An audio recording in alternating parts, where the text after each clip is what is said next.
Every classic rock fan has had a first.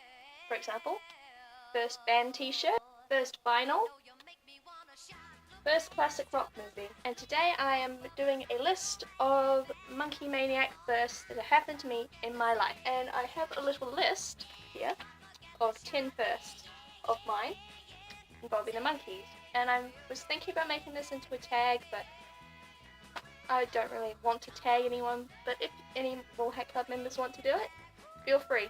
Without further ado, we should just jump right in. By the way, do you like my new setup? Got my record player, a stack of records, a Beatles poster, my guitars, and all of my classic rock DVDs. Basically my classic rock haven. Right, number 1 on this list. First introduction to the Monkees. Right. My first introduction to the Monkees, you probably know this, if you watched my Monkeemaniac tag video. I got into the Monkees through my mum. She was a Monkees fan back in the 70s when they were airing reruns of the show over in New Zealand. We were at the warehouse, we were in the music section, and my mum pulls up a set of 5 CDs, which were part of the Monkees' original album collection. And she says, "These are pretty cool dudes. You should listen to them. I was a big fan." Okay, Mum, sounds groovy. And it'll be good to get you to listen to something else other than the Beatles. Hey, Beatles are my favourite, okay? Nothing will ever replace them. Little did I know, I would be proven wrong. Question number 2. First Monkees album.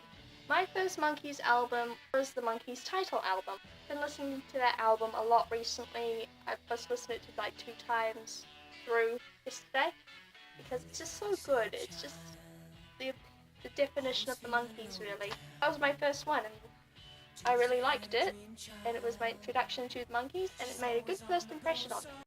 First Monkees song.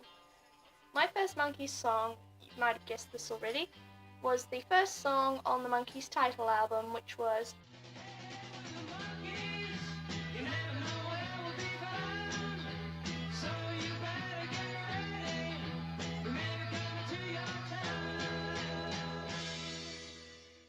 So yeah, this was a pretty big deal for me, because I got an introduction to the Monkees, for one, got an introduction to their sound, and I got an introduction to their theme song, which led to the introduction of their television program.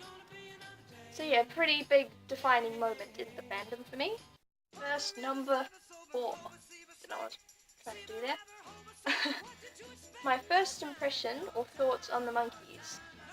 When my mum offered me the CDs, I wasn't too convinced. I wasn't too sure if I was gonna like these guys. But since I'm a good child and do as I'm told, I let mum get the CDs for me, and I put them on the second I got home on the kitchen stereo and just started dancing around. And before I knew it, I really liked them. I thought they were cool. Oh my gosh, I love the Monkees, they're so cool! At first I wasn't too sure, I was a bit skeptical, but then I listened to their music and it was sweet as from there. Yeah, we're going a bit deeper now. First Monkees crush. I know I say Davey's my favourite, and he is because he's cute and British, but I can't imagine getting married to him or kissing him or anything like that. I don't know why, I just can't. I like them more for the band, not for the sex appeal. And I feel really bad saying that. I don't know. I still don't have a crush on any of them.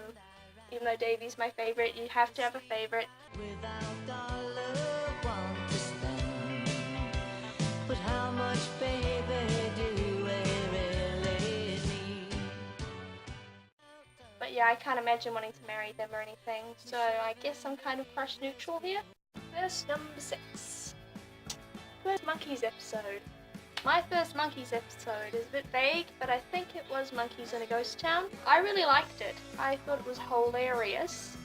Cross at the green, not in between. He's been out in the sun too long. He was no bargain in the shade. And I had to make sure everyone knew it. I brought my sister in, I brought my friends in, and like, watch this video, it's amazing. Mickey as the big man was definitely one of my favourite parts. All right.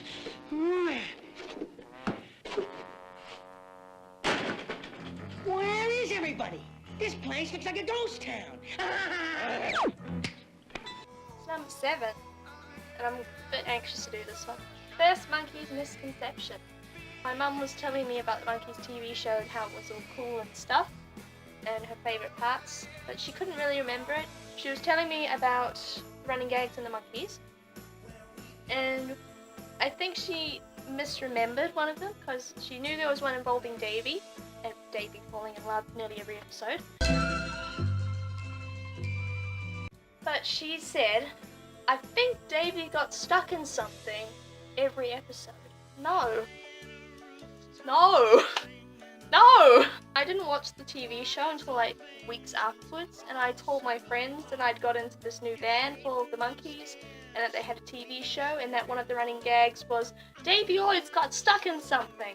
That was probably just an innocent mistake from misremembering, but I still cringe to think about it. Like, why did I believe that? Why would that be a running gag? Like, why?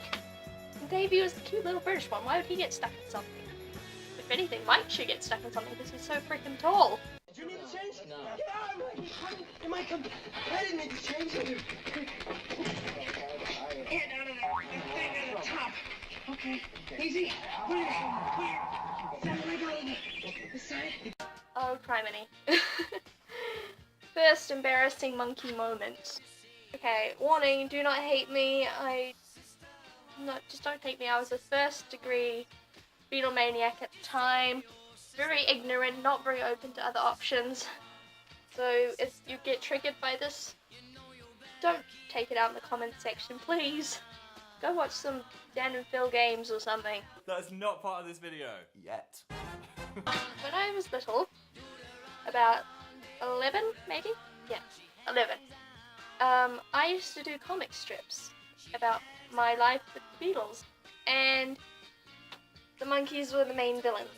So in this comic, me, my self-inserted character, was married to George Harrison, and every so often Davy Jones would come in and try to steal me away from him.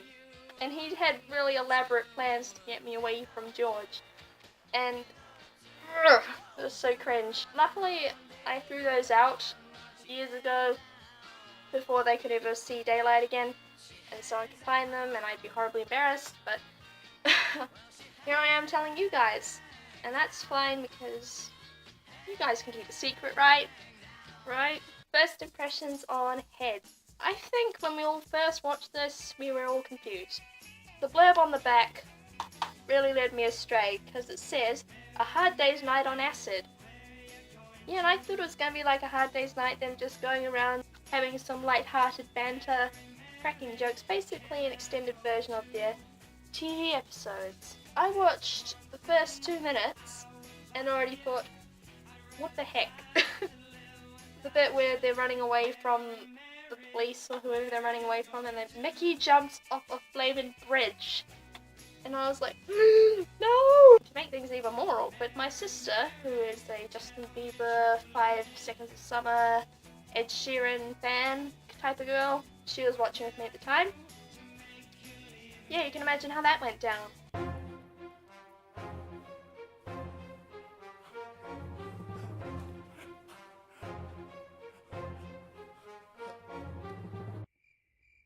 She was willing to give the Monkees a try, and I introduced her to this. Oh, I'm just dissing the Monkees, aren't I? Number 10, bonus first. This part of the challenge, tag, whatever you want to call it, bonus first, is you can make up any first you want as long as it's related to Monkees or the channel. This bonus first, I remember, this came to me the other day while I was in the shower, of all places. This first was the first thing I said to a Woolhack Club member on Skype, because I'd never used Skype before until I joined the Woolhack Club. Or actually before that, it was before I joined the Woolhack Club, it was when Jess wanted to interview me, like months before I even considered joining. Okay, I got in touch with her via Skype, and the first thing I said to her was, oh my gosh, you're real! I don't know why I said that. That was the first thing I ever said to Jess in person, or face to face. It's so shocking, you watch people on YouTube, and it doesn't really twig in your mind that they're actual people with actual lives. It was just so mind-blowing that I was like, oh my gosh, you're real. And that was my first Monkeemaniac first tag. And I will see you next time. Wraps up another laugh riot. And this is Mike Nesmith, Mickey Dolans, And Peter Tom. and Davy Jones, And Mickey Dolans. reminding you to save the Texas prairie chicken. Thanks for watching. Leave a like, leave a comment, subscribe to the channel, do something nice for me. And I will see you all soon when I see you. Okay, bye!